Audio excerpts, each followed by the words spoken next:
I remember the cold brightness of the hospital lights more vividly than anything else that night, the air thick with disinfectant and fear as I drifted between consciousness and pain, my head wrapped in heavy bandages that pressed against a pulsing fire beneath my skull, every throb reminding me that something inside had cracked.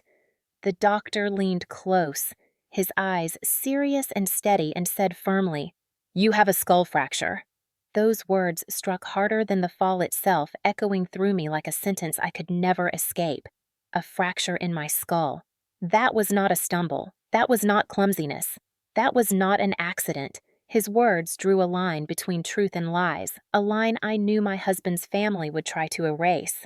As I blinked through the haze, I caught sight of Harold and Marjorie Dawson at the foot of the bed, their expensive coats neat, their faces composed, as if they were attending a business meeting rather than looking at their injured daughter-in-law. Marjorie's voice cut the air like ice. "It was just an accident, Claire. Do not ruin his future."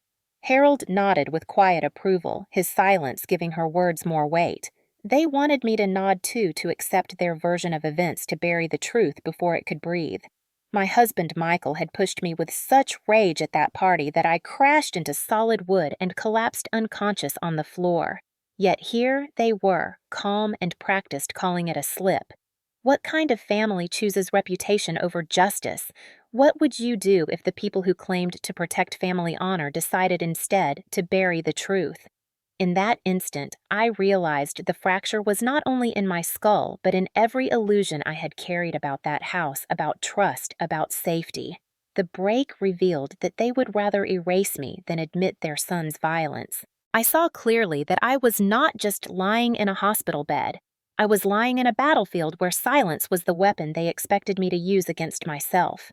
The machines beside me beeped with mechanical indifference, yet inside me fear and fury collided. I was terrified of how far they might go to silence me, but angrier still that they believed I would fold. Images flashed in my mind, moments when Michael's temper had boiled over, before moments when Marjorie had ordered me to cover a bruise with makeup, moments when Harold's stern eyes warned me not to shame the family.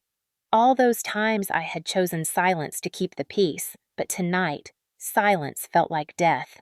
I closed my eyes against the fluorescent glare, feeling the tightness of the bandages, and promised myself that if I lived through this night, I would never play their game again.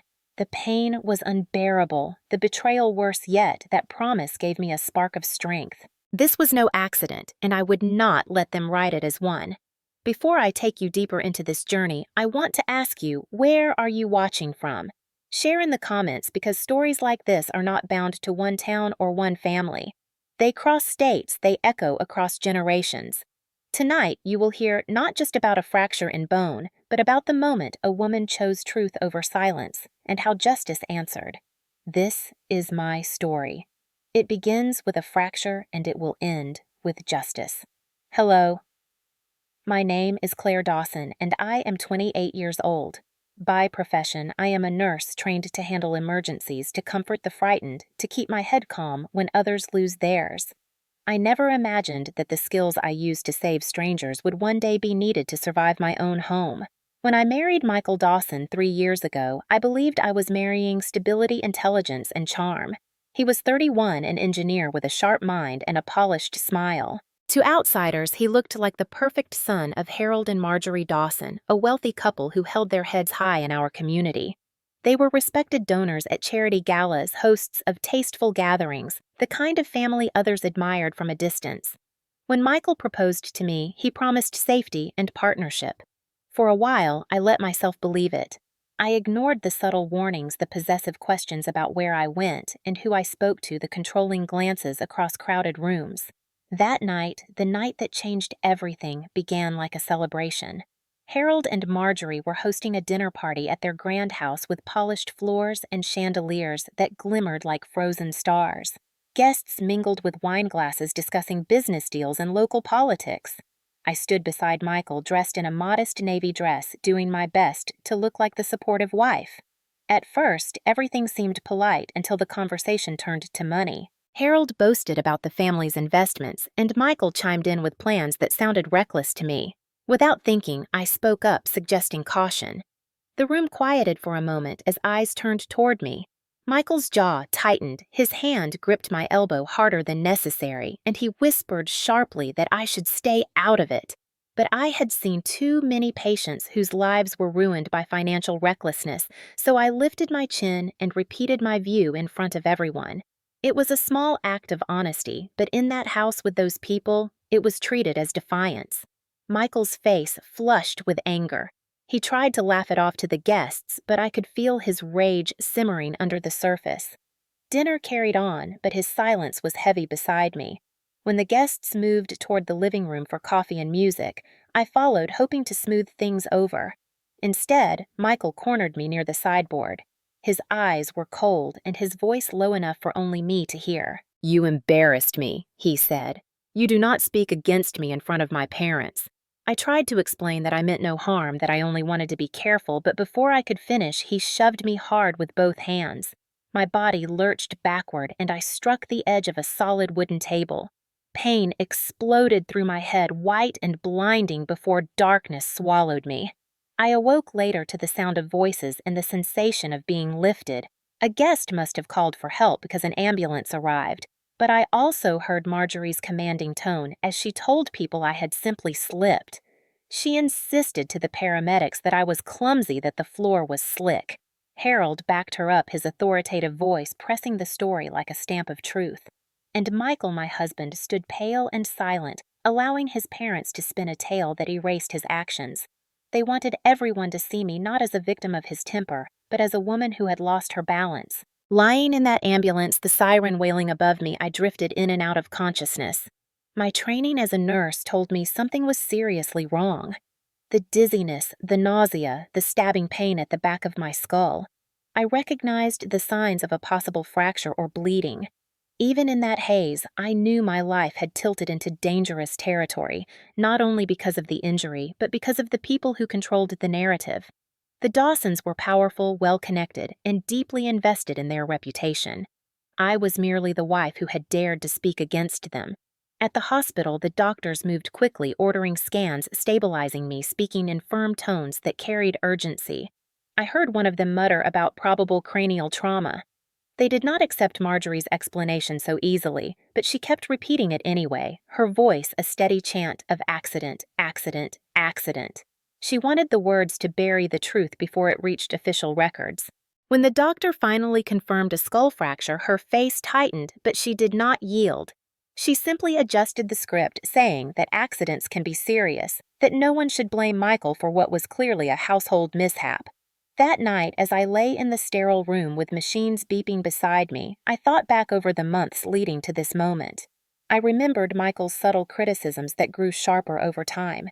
I remembered his grip on my wrist during arguments, the way he scrolled through my phone without asking the pressure to dress the way his mother approved. Each memory built a picture I had refused to see, that the man I married was not a partner, but a controller, and that his family protected him at any cost. The push at the party was not sudden or isolated. It was the climax of a pattern. The next morning, I overheard Harold speaking to a doctor in the hallway. He pressed for details about my condition, but not out of concern for my well-being. His questions focused on whether the hospital would report the incident to authorities. He reminded the staff of his contributions to the hospital foundation. The implication was clear. He expected influence to smooth over the mess. The realization settled like a stone in my chest. They would not only deny what Michael did, they would actively erase it. As I stared at the ceiling tiles, each square blurring with the next, I felt a surge of despair. I wondered if my voice would ever matter against the weight of their money and status. Yet beneath the despair, another emotion stirred, faint but steady. It was the same determination I felt when I fought for patients whose families tried to give up too soon, a sense that life, truth, and dignity are worth protecting. I told myself that I would not allow them to silence me forever. The push had broken bone, but it had also broken the shell of fear I had lived in. What began as humiliation in front of dinner guests had become the spark of resistance. I could not undo the fracture, but I could choose what it meant. That choice was the first step in a journey I never expected to take, a journey that would bring me from the polished halls of the Dawson estate to the courtroom where justice would finally speak. At that moment, though, all I had was pain confusion and a vow whispered into the sterile air. I will not be erased.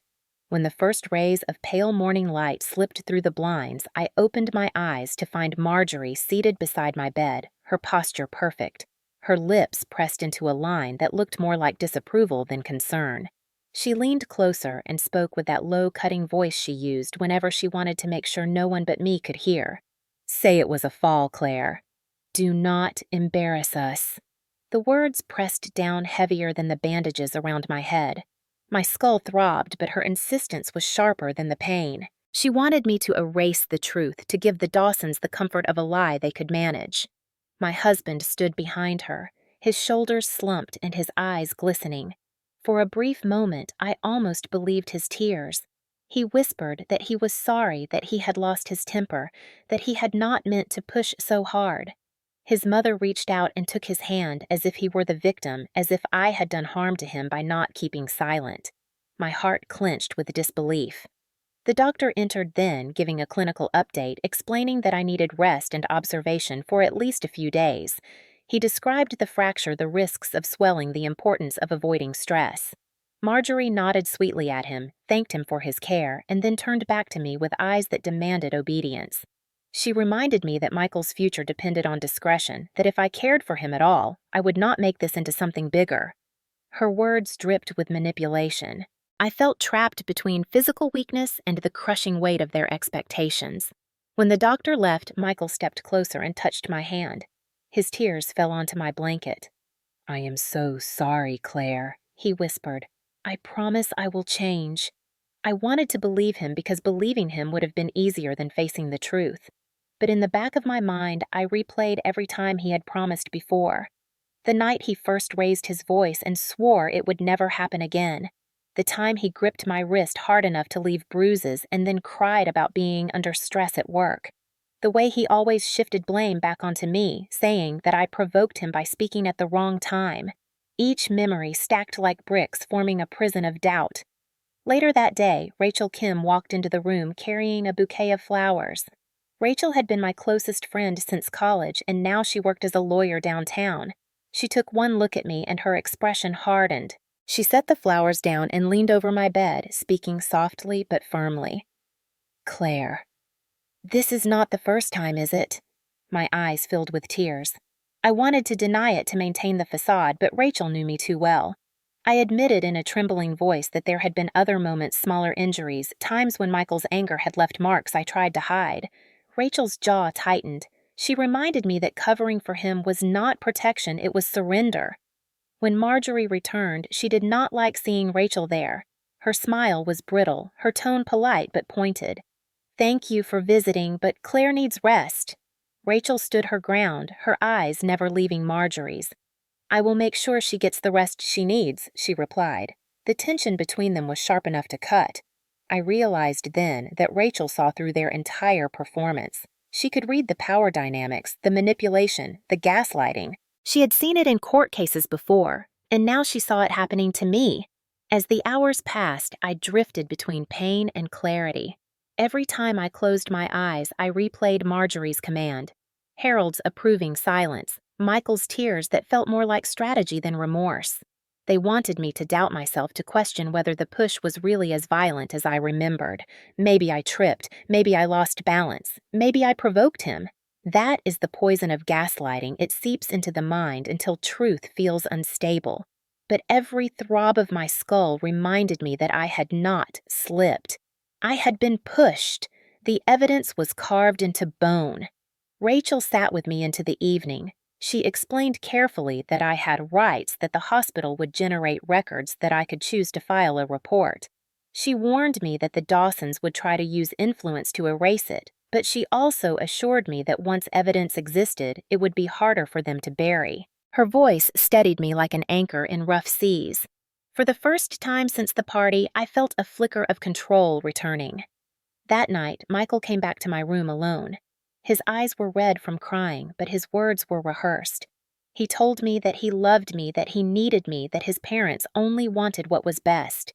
He begged me not to tell anyone the truth. He painted a picture of ruined careers, public shame, a family legacy destroyed all because of one mistake. He made it sound as if my honesty would be the greatest crime of all. I listened, my chest tight with conflict. Part of me wanted to accept his apology to pretend it was an accident to let peace return even if it was false. But another part, the stronger part, remembered Rachel's words and the doctor's diagnosis. This was not my fault. When he finally left, I stared at the ceiling and whispered to myself that silence was no longer an option. They could pressure me, they could cry, they could call it love, but I knew the truth. And deep down, I knew the truth was the only thing that could set me free. The days in the hospital blurred together with the steady rhythm of monitors and the muted footsteps of nurses in the hallway, yet my mind was far from resting. Each time I closed my eyes, I was dragged backward through memories I had tried for too long to bury. The push at the party was not the first time Michael's anger had left its mark on me. I remembered a winter evening when we were newly married, when a disagreement over bills escalated into him grabbing my arm so tightly that purple bruises bloomed for days. I told my coworkers I had slipped on ice. Another time, he slammed his fist against the wall inches from my head, fragments of plaster sprinkling onto my hair. He whispered afterward that he was sorry that stress made him do it, and I believed him because belief was easier than confrontation. Each episode became another silent wound invisible to the world, but heavy on my spirit. One night, a year earlier, the neighbors had called the police after hearing shouting. Officers arrived, and I remember the relief I felt as they stepped inside. Maybe this was the moment the truth would surface. But Harold appeared within minutes, called in from whatever dinner he had been attending, his expensive suit still crisp. He shook hands with the officers, reminded them of his long history of donations to the department, and suddenly the entire mood shifted. The officers told me quietly that misunderstandings happen, advised Michael to cool down, and left without filing anything official. I realized in that moment that the Dawson name was a shield Michael could hide behind, and that my voice alone was too small to penetrate it. That night, Harold told me in a voice that carried no warmth that family matters stay inside the family. Marjorie was no less complicit. I remembered standing in front of the bathroom mirror, staring at a bruise on my cheek after a heated argument. She walked in, glanced at me, and without a flicker of concern, handed me a compact of makeup. "Cover it," she said calmly. "Protect the family name." She did not ask if I was hurt, did not acknowledge what had caused it. For her, the priority was never truth or care, it was reputation. That cold instruction taught me that in their eyes, I was not a daughter-in-law, but a tool to maintain appearances. Thinking back on these moments as I lay recovering from a fractured skull filled me with both shame and clarity. I had told myself countless times that things would improve, that Michael was under stress, that he would change once we settled into marriage. I had repeated the excuses his parents fed me until they felt almost true. But in the quiet of the hospital room, I could no longer cling to illusions. The pattern was undeniable. This was not about one argument or one mistake. It was a cycle of control and harm polished over by the wealth and influence of his parents. Rachel visited again, and I confessed more of these memories to her. She listened without judgment, her lawyer's mind already recognizing a pattern that courts could not ignore if the evidence were clear. She reminded me gently that silence was the ally of abusers, that every time I accepted Marjorie's commands or Harold's pressure, I gave them more power. Her words were painful because they forced me to admit my own complicity in hiding the truth, but they also lit a fire in me. I had survived silent wounds too many times. The fracture was the line I could not cross back over. At night, when the hospital was still, I imagined the future if I stayed quiet again. Michael would smile in public, the Dawsons would host more parties, and behind closed doors the tension would build until another shove or another strike left me broken beyond repair. I thought of the children I cared for at the hospital, of the women I had met who carried quiet scars, and I realized that if I remained silent, I would be telling them their pain did not matter either. That thought was unbearable. I touched the bandage around my head and whispered to myself that the silence had ended. The wound in my skull was visible on scans, undeniable to doctors, proof carved into bone. But the deeper wounds, the years of manipulation and concealment, had to be revealed too. If not, they would fester forever. The Dawsons had perfected the art of burying the truth beneath layers of respectability, but I decided that from this point forward I would not be part of their cover. I would not paint over bruises, I would not smile in photographs, I would not call violence an accident. The silent wounds would finally speak. As sleep crept over me, I remembered one more moment a night when Michael had whispered an apology that he could not control himself. I had believed then that his lack of control was weakness. Now I saw it differently. The real control lay with me in whether I chose to accept or reject the silence. For the first time in years, I felt the possibility of change fragile but real, and I held on to it as tightly as my bandaged head would allow. When I was discharged from the hospital a week later, I returned to our home with more than bandages and medication. I carried a decision etched as deeply into me as the fracture itself. This time would not end in silence. I had spent too many years erasing bruises, hiding marks, pretending calm, while storms raged behind closed doors. I knew that if I let the Dawsons bury the truth again one day, I might not walk away from the damage. The challenge was enormous because Harold and Marjorie wielded influence like armor, but as a nurse, I had learned that survival often depended on preparation. Quietly, deliberately, I began to prepare.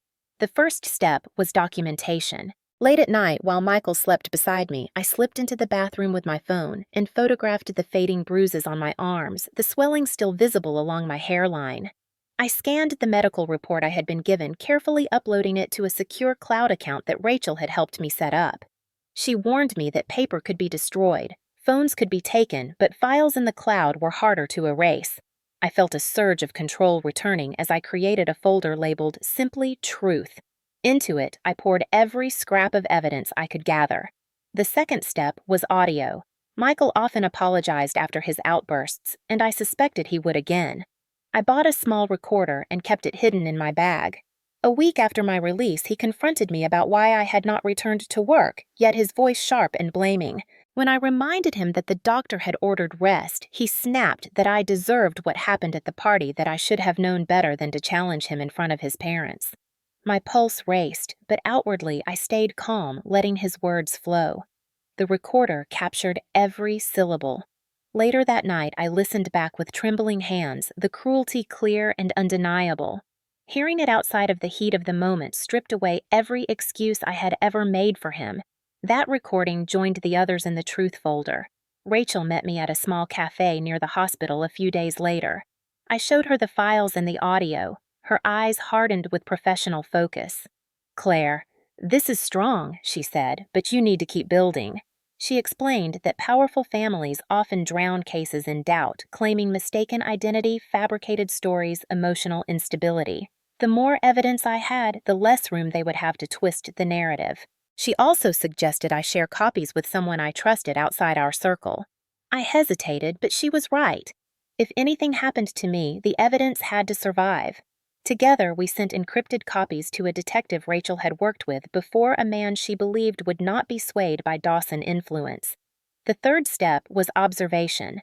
I began to pay attention to the way Harold and Marjorie spoke in front of others, the subtle shifts in their words, the repeated insistence that the party incident was nothing but a clumsy fall. I wrote everything down in a journal, dates and phrases, small details that might later show a pattern of coordinated denial. Each entry strengthened my sense of purpose. For years, my silence had been their shield. Now my documentation would be my sword. Michael noticed changes in me. He grew suspicious, asking why I spent more time on my phone, why I seemed distant. I deflected with calm answers, pretending to be tired, claiming headaches. Inside, though, I was sharpening my strategy. One evening, he tried to hug me, whispering again that he loved me. I let him hold me just long enough to capture another recording of his half-apology mixed with blame. "You know you should not provoke me," he murmured, and the device in my pocket caught it clearly.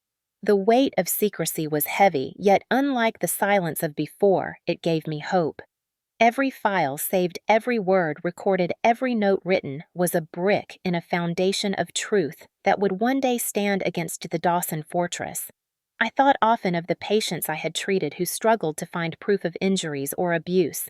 Many of them had only scars and memories easily dismissed by those who did not want to see. I realized that my profession had given me a unique discipline. I knew how to chart symptoms, how to collect evidence, how to preserve details. For once, I turned those skills inward. Weeks passed and the tension in the house thickened. Harold stopped speaking to me directly, his disdain clear in the way he looked through me. Marjorie offered cold smiles laced with threat. Michael swung between begging for forgiveness and bristling with anger when I remained guarded. It was a dangerous balance, but Rachel reminded me that patience was essential. "You cannot fight them in one day, Claire," she said. "Build the case, wait for the right moment." Late one night, I sat alone in the kitchen, my journal, opened the recorder charging beside me. I stared at the bandage still covering the scar on my scalp and felt a strange calm. The fracture had nearly destroyed me, but it also gave me clarity sharper than any painkiller. The Dawsons believed their wealth made them untouchable. They did not see that every lie they told, every threat they whispered, every denial they repeated was feeding a fire in me that would not go out. I whispered into the quiet kitchen a promise meant only for myself. "I will gather every truth, I will carry it like armor, and when the time comes, the silence will shatter." The day came when the Dawson family decided to confront me directly. No disguises, no polite pretenses. Harold summoned me to their estate's library, a vast room with tall shelves of books that looked more decorative than read.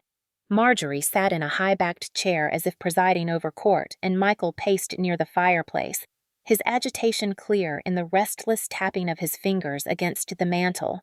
I entered cautiously, my heart pounding, the small recorder hidden inside my jacket pocket, ready for whatever might be said. Harold cleared his throat, his voice carrying the authority he wielded in business and politics. "Claire, he began this situation has gone far enough. You have been exaggerating what happened at the party, and it has put Michael under great stress. We cannot allow this to continue." Marjorie leaned forward, her eyes sharp. "You will sign a statement confirming that you slipped. It will put the matter to rest." I stood frozen for a moment, the audacity of their demand stealing my breath. Michael stepped closer, his expression pleading but hollow. "Please, Claire, just sign it. If you love me, if you care about this family, you will not destroy us over one mistake." His words twisted like knives, mixing guilt and affection into a weapon. I forced myself to stay calm, to let my voice tremble just enough to appear hesitant. "What if I do not sign?" I asked. Harold's jaw tightened, his tone turning to threat. "Then you will regret it. We have judges in our pocket. We have friends in the police. If you fight this, you will be painted as unstable. No one will believe you." The recorder in my pocket captured every syllable, every threat disguised as concern. My mind screamed at me to hold steady, to resist the urge to shout that I already had evidence that their power was not absolute. Instead, I lowered my gaze and whispered, as if defeated, "I understand. I will think about it." Relief flickered across Michael's face, and Marjorie gave a satisfied nod as though the matter was settled. But inside me, the fire burned hotter. I had just been handed another piece of undeniable proof of their obstruction. That night, Rachel came to my apartment. I played the recording for her and watched her eyes narrow with determination. "This is gold, Claire," she said. "They threatened you directly. They admitted influence over judges. This is the kind of evidence that makes a case undeniable." I exhaled shakily, the weight of fear giving way to grim satisfaction. They thought they had cornered me, but in reality they had walked into their own trap. Rachel squeezed my hand. "We will give this to the police tonight." Even with her reassurance, the hours that followed were heavy. Michael returned home late, trying once more to soften me with apologies. He kissed my forehead gently, whispering that he could not live without me, that his parents only wanted what was best. His words rang hollow because I could still hear his father's threats echoing in my head. I played along, nodding, telling him I was tired, and as he drifted off to sleep beside me, I stared at the ceiling, rehearsing the steps that were about to change everything.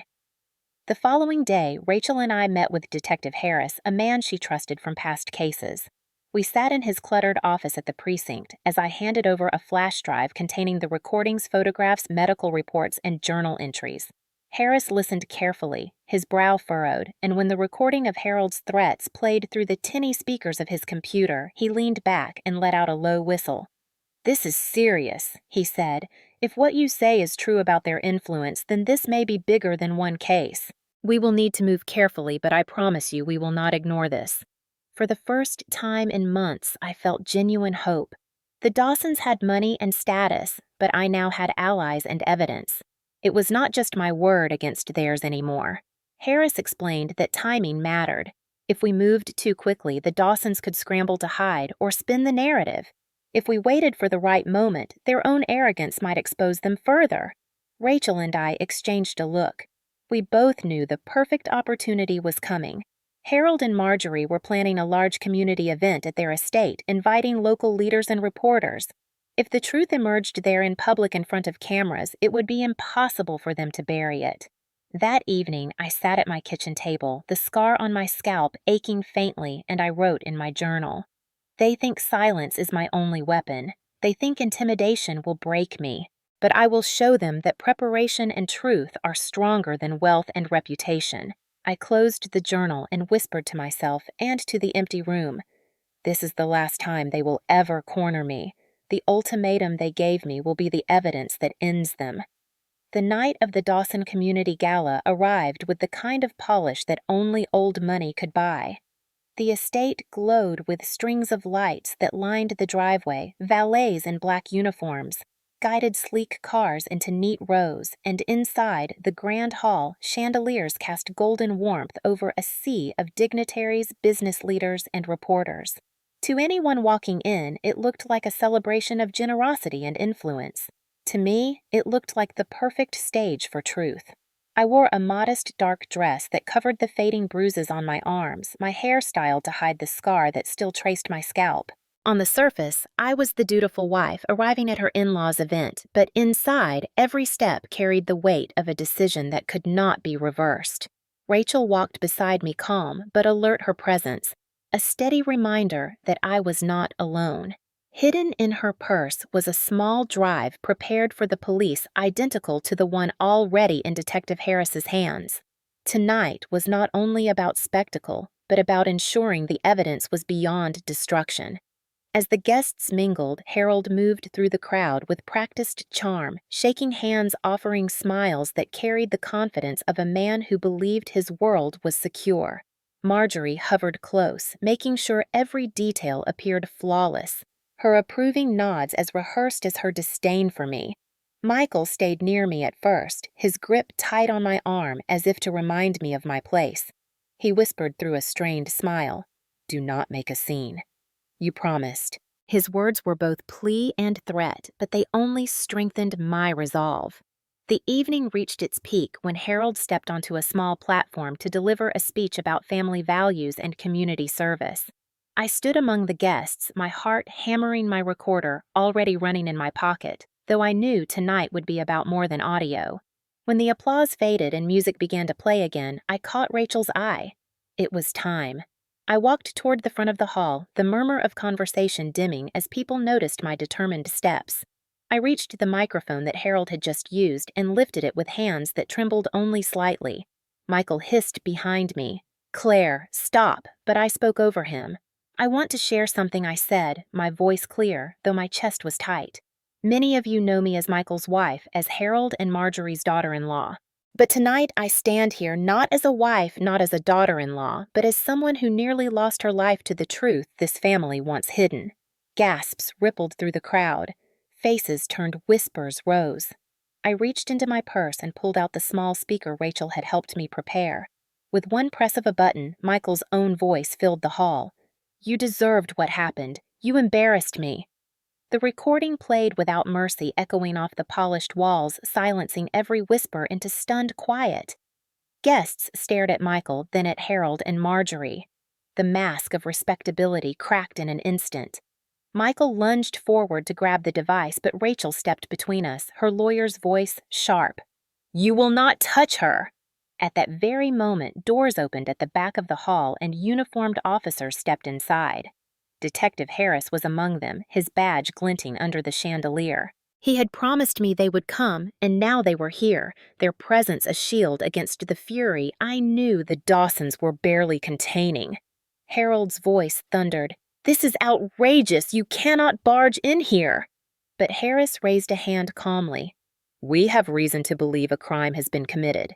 We are here on lawful grounds." The crowd of guests, including several reporters with cameras, turned to capture every detail. Marjorie attempted to regain control, her voice sugary sweet. "This is all a misunderstanding, a private family matter." But the evidence had already spoken. The recording still lingered in the air, undeniable, irrefutable. Michael's face twisted between rage and fear. He muttered that the audio was fake, that I had manipulated it, but Harris stepped forward holding a document. "We already have the original file secured. This recording is verified." The hall erupted in shocked conversation. Years of the Dawsons' power, influence, and intimidation were unraveling before hundreds of eyes. I stood straighter, the fear in me transforming into a calm strength. For years, I had been told to cover bruises, to smile through pain, to protect the family name. Tonight, in front of witnesses and law enforcement, I had chosen differently. I had chosen to speak, and in that choice, I felt the fracture inside me begin to heal. Marjorie's voice cracked as she demanded the guests ignore what they heard, but the crowd was no longer under her control. Reporters were already dialing numbers, their faces lit with the thrill of breaking news. Harold's hands shook as he tried to smooth his tie, his calm mask gone. Michael looked at me with eyes filled with hatred and panic, but for the first time his power over me was gone. The officers moved closer, speaking quietly with Harris, then positioned themselves near Michael. The room buzzed with disbelief and tension, but I felt a strange peace. The evidence was out. The silence had been broken. Whatever came next, the truth could not be buried again. Tonight, the public confrontation had shattered the Dawson image, and the cracks would only widen until the whole facade collapsed. The morning after the gala, the city buzzed with the fallout. Newspapers ran headlines about the shocking confrontation at the Dawson Estate. Local television replayed the recording that had echoed through the hall, and social media spread clips filmed by guests. For years, the Dawsons had been untouchable, but now their empire of influence was cracking in full view. I woke up in my apartment to the sight of my own face on the morning news, my voice trembling yet firm as I spoke into the microphone. For a moment, I felt overwhelmed by the attention, but Rachel reminded me that visibility was protection. The more eyes on this case, the harder it would be for Harold and Marjorie to bury it. Within hours, the Dawsons struck back. They hired a renowned defense attorney known for dismantling cases through ruthless cross-examination. His first move was a press statement painting me as unstable, a woman prone to dramatics who had twisted a simple household fall into an accusation to hurt her husband's career. Reading his words felt like being slapped, as if my injuries, my medical records, and my pain were nothing but tools in a performance. The media frenzy was overwhelming, and for a brief moment, doubt crept into my heart. Could they really spin this against me even now? Rachel sat me down in her office, her tone firm but calm. "Claire, this is exactly what they do. They try to discredit victims because they have no real defense. You have evidence. We have the medical reports, the photographs, the audio, and now the testimony of half a room full of witnesses who heard it themselves. The law is on our side." I nodded, drawing strength from her certainty. Still facing their machine was terrifying. Detective Harris met with us later that day. He explained that the police had already secured warrants to search Michael's car and devices. In the process, they uncovered messages between Michael and his parents discussing how to spin the story, how to convince me to sign false statements, and even how to pressure medical staff. Harris's eyes were grim as he laid the papers on the desk. "This is obstruction of justice, plain and simple. They are not just covering for him. They are actively working to erase the crime." The realization was chilling, but it also meant the case was growing stronger. Despite the mounting evidence, the defense attorney attempted every tactic. He filed motions to suppress the audio, claiming it had been tampered with. He argued that my medical condition made my testimony unreliable. He even suggested that my friendship with Rachel tainted the case, painting her as a manipulative influence. Each attack felt personal, designed to make me doubt my own memory, my own worth. Yet every time I faltered, Rachel countered with precision. She presented authentication reports on the recording's expert medical testimony confirming the fracture and official police logs showing past incidents where officers had been called to our home but dismissed by Harold's interference. The most powerful blow came when a neighbor stepped forward. Mrs. Alvarez, an elderly woman who lived across the street, handed over footage from her home security camera. The video captured the night of the party, showing guests rushing out of the Dawson house and Michael standing stiffly by the doorway while I was carried out on a stretcher. More importantly, the audio caught Marjorie's voice clearly saying she slipped, "Do not say anything else." It was the very script they had tried to force on me, now preserved on tape. When Rachel showed it to me, I felt tears burn my eyes. For once, the cover-up had betrayed them. The legal storm grew heavier. The Dawsons' attorney raged in court filings, the press swirled with commentary, and whispers of political connections began to surface. Harold's old allies started distancing themselves, not wanting to be tainted by the scandal. Marjorie kept her chin high at public appearances, but her eyes betrayed panic. Michael alternated between sulking and lashing out his public image, unraveling with every headline. I watched from the sidelines, still nursing the ache in my skull, but also growing stronger in resolve. One night, I sat alone with my journal and wrote a single line. "They built their world on lies. I will tear it down with truth." The words steadied me when fear threatened to return, because fear was still there in quiet moments, whispering that their wealth could still crush me. But then I remembered the crowd at the gala gasping at the recording, the cameras flashing as officers stepped in the neighbor's footage playing on Rachel's laptop. Those were not illusions. Those were facts, and facts could withstand storms. The preliminary hearing was set. The judge, unaffiliated with Harold's circle, reviewed the evidence and denied the defense's motions. The audio would stand. The medical records would stand. The testimony would proceed. For the first time, I saw Harold's face, pale with something that looked like defeat. The storm he had always believed he could control was no longer his to command. It belonged to the truth, and the truth was gathering strength like thunder, rolling closer with each passing day. The day of the trial dawned gray and heavy, the sky low with clouds that seemed to mirror the weight in my chest. I dressed carefully in a simple blouse and jacket. Nothing flashy, nothing dramatic, only a quiet strength that I hoped the jury would see. Rachel met me outside the courthouse, her briefcase in hand, her calm presence steady as always. She squeezed my shoulder and reminded me that this was not just about me anymore. This was about every victim who had ever been silenced by wealth, by fear, by manipulation.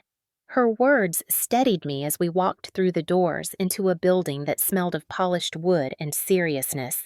Inside the courtroom, Michael sat at the defense table, his hair slicked back, his suit immaculate, but the arrogance that once marked his every move was strained.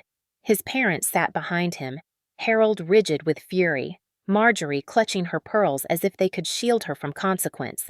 Their high-priced attorney adjusted his tie and prepared to unleash the arsenal of excuses he had built, but I could see the cracks already forming in their armor.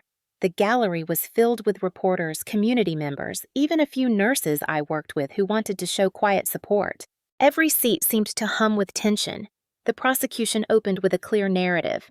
They presented the medical records first, the CT scans, and doctor's testimony that confirmed a skull fracture consistent with blunt force trauma, not a slip or stumble.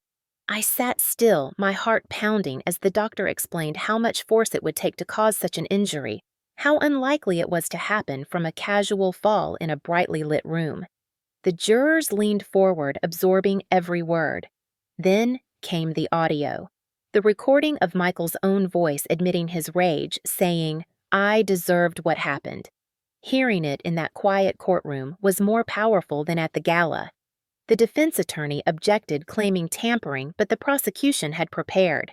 They presented forensic analysis proving the file's authenticity, showing timestamps and metadata that left no room for doubt. I watched Michael's face tighten, his jaw clench, as his own words betrayed him. Next, the prosecution called Detective Harris, who testified about the search of Michael's car and phone. He described text messages where Michael and his parents discussed strategies to silence me, to pressure me into signing false statements, and to influence potential witnesses. Harris read aloud one message from Harold that said, "Make sure she understands what she owes this family." The words sent shivers through the room. It was no longer just about one violent act, but about an entire conspiracy to erase it. The defense struck back with predictable cruelty. They called me to the stand, and their attorney tried to dismantle me piece by piece. He asked about my childhood, about times I had been emotional at work, about whether I had ever argued with Michael in public. He insinuated that I was unstable, that I exaggerated injuries, that my friendship with Rachel was manipulating me into revenge. Each question was designed to plant seeds of doubt, but I held steady. I answered calmly, never raising my voice, always returning to the facts. I remembered Rachel's advice, do not argue, just stand in your truth. When he pressed me about why I stayed with Michael if he had harmed me before I felt my throat tighten. But then I looked at the jury and spoke from the deepest place inside me, because I wanted to believe he would change. Because every time he cried, I thought it was real. Because his parents told me I would ruin everything if I spoke. Because silence felt safer than truth until it almost killed me. The courtroom went utterly still. Even the defense attorney paused, his rhythm broken. Rachel rose for redirect and asked me only one question. Claire, do you stand by your testimony today? I lifted my head high and said yes. For the first time since this nightmare began, I felt the fracture inside me strengthen into resolve. The defense then called Marjorie to the stand. She tried to maintain composure, insisting that she saw me slip, that she only wanted to protect the family from embarrassment. But under cross-examination, Rachel revealed the contradictions. Marjorie claimed she was in the kitchen when it happened, but earlier she had said she was near the fireplace. The jury noticed the inconsistency, their pens scribbling notes. Rachel then produced the neighbor's footage capturing Marjorie's voice, telling others to stick to the slip story. The tape played in the silent courtroom, Marjorie's own words betraying her. Her face drained of color as she realized the trap. Finally, Harold took the stand. He was forceful, trying to project authority, insisting that he never interfered with the police, that he had only tried to keep peace. But Rachel confronted him with the text messages uncovered by Harris. He stumbled, tried to explain them away as misunderstandings, but the jury could see the pattern. Power used to shield money, used to intimidate truth buried under influence. Closing arguments arrived like the final act of a storm. The prosecution spoke with measured clarity, laying out each piece of evidence, the fracture, the audio, the texts, the lies. They told the jury that this case was not just about a single act of violence, but about a system of silence built by a family who believed they were untouchable. Rachel followed with a closing that burned into memory. She spoke about dignity, about the courage to speak even when every force tells you to stay quiet. She reminded the jury that justice was not about wealth, but about truth, and that the law existed to protect the vulnerable against the powerful. The defense tried to salvage what they could, painting me as vindictive, suggesting that Michael's words were taken out of context, claiming that families argue and accidents happen, but their voices lacked conviction. The weight of evidence was too heavy, the lies too visible. When the jury retired to deliberate, the courtroom exhaled as one. Hours felt like years, but when they returned, their verdict was swift and unanimous. Guilty. Guilty on the charges of aggravated assault and obstruction of justice. The words rang in my ears like a bell. Michael's face went pale. Marjorie covered her mouth. Harold's shoulders sagged for the first time. The judge thanked the jury and turned to Michael. His sentence would be determined at a later date, but the verdict was clear. As I sat there, trembling tears blurring my vision, Rachel squeezed my hand. The trial had not been easy, every question and accusation reopening wounds, but the outcome proved that truth could prevail even against money and power. The storm had raged, but through it I had found my voice, and my voice had been heard. The fracture in my skull remained, but the fracture in my spirit had begun to heal. The sentencing hearing arrived 6 weeks later, and by then the city had lived with the story long enough for it to settle into everyday conversation. People whispered about it at grocery stores and coffee shops. Neighbors debated it at barbecues, and my patients at the hospital sometimes looked at me with quiet recognition. It felt strange to walk through my own community and know that my pain had become a kind of public lesson, but Rachel reminded me that visibility was strength. If even one woman saw my case and decided to speak instead of staying silent, then the ordeal had carried meaning beyond survival. That morning, I dressed with deliberate simplicity again.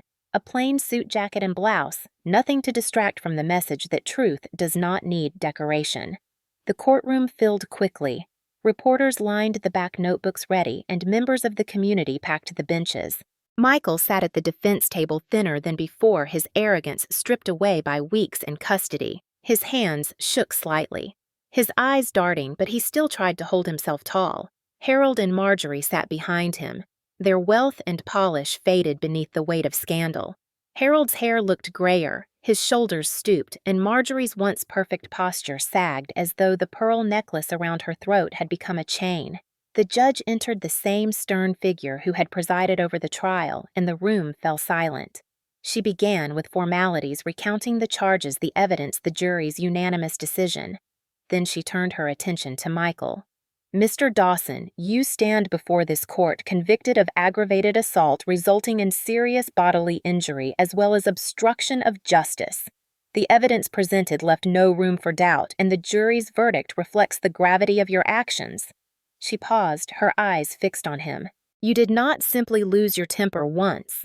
The testimony and prior reports show a pattern of violence hidden under the protection of wealth and influence. This court cannot and will not ignore that history." Michael's attorney rose to plead for leniency, arguing that he was under stress, that he had shown remorse, that prison time should be minimal. But the judge shook her head. "Stress is not an excuse for violence," she said firmly. "Remorse that arrives only after conviction is not genuine."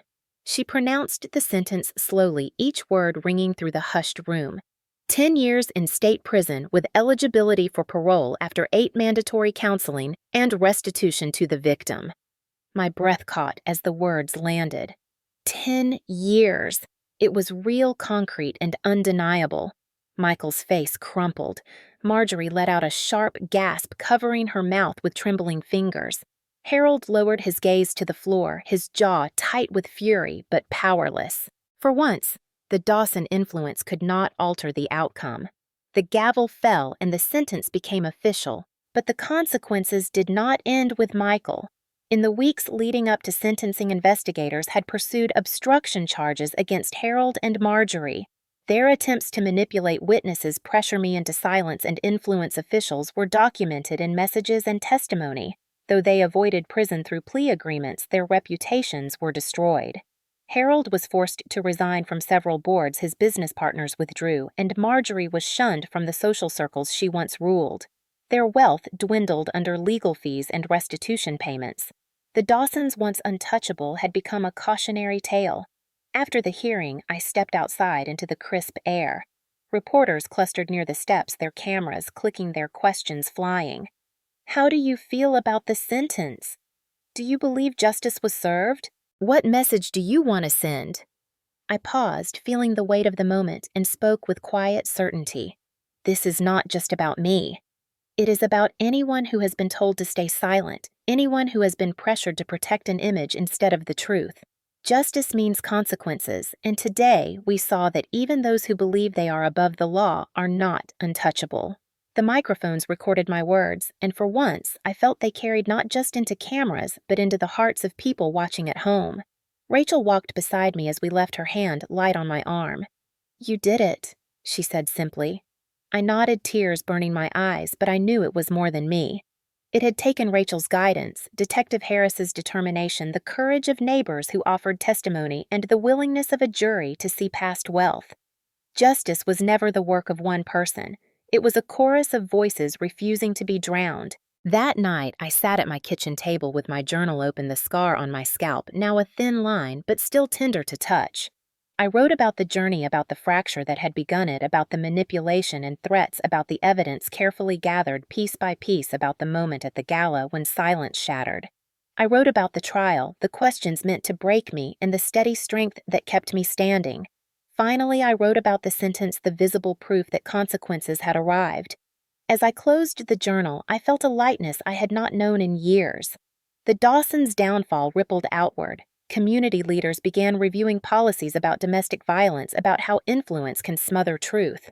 Local papers ran editorials urging people to support victims rather than dismiss them. Even at the hospital where I worked, staff began training sessions on how to recognize signs of abuse inspired by my case. The consequences were not only personal, they were systemic. The silence that once surrounded me had given way to voices determined to protect others. Yet amid the victory, I also felt grief.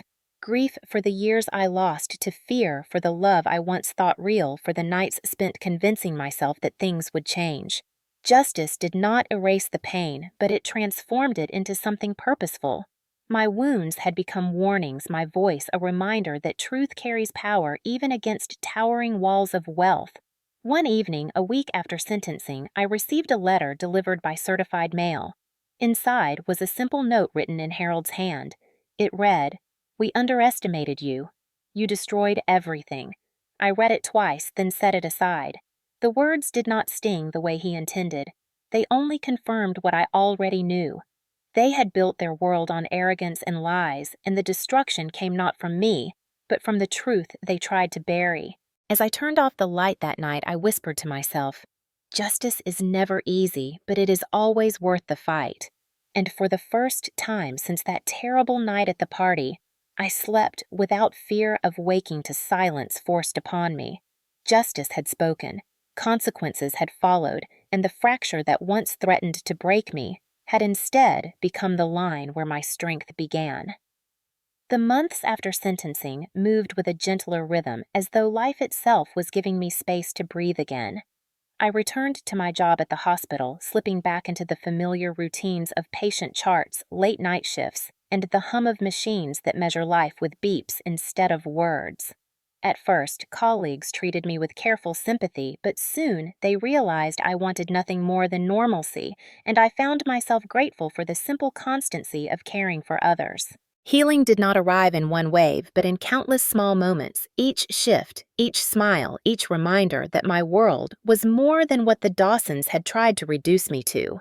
One afternoon, I was invited to speak to a group of nursing students about patient advocacy.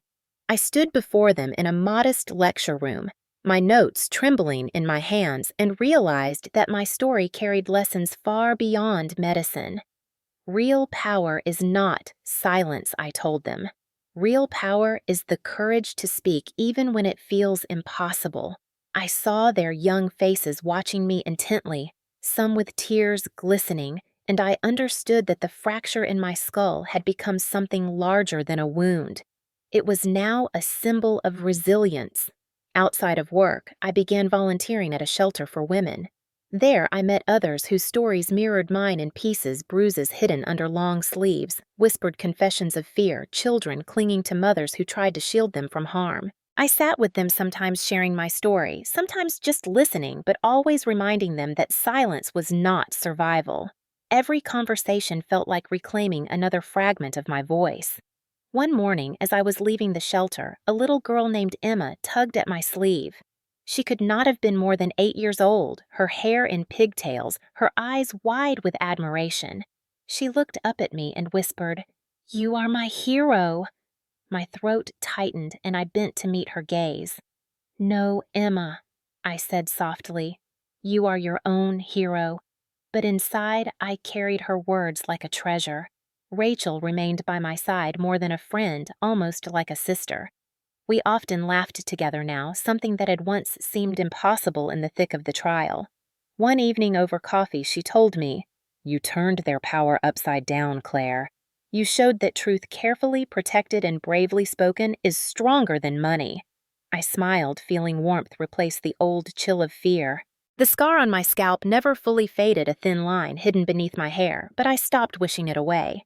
Instead, I wore it like a reminder of what I survived. When colleagues or friends noticed it and asked, I would simply say, "This is where I learned what silence costs."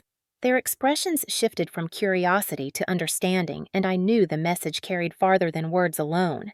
Seasons changed. The Dawsons faded from headlines as new scandals arose, but the consequences lingered. Michael served his time in prison. Harold and Marjorie lived in the shadow of disgrace, their wealth reduced, their reputation shattered. Occasionally, I would receive updates from Rachel or Detective Harris, but I no longer centered my life on them. They were the past, and I was building the future. One spring afternoon, I walked through the park near my apartment. Children flew kites, couples strolled hand in hand, and the sun warmed my face. I paused to watch a young family laughing together, and for the first time in years, the sight did not sting with envy. Instead, it filled me with hope. I realized that healing was not only about closing wounds, but about reopening the capacity for joy. That evening, I wrote in my journal not about pain or fear, but about possibility. I wrote about the students who listened to my lecture, the women at the shelter who were beginning to find their voices, the little girl who called me her hero.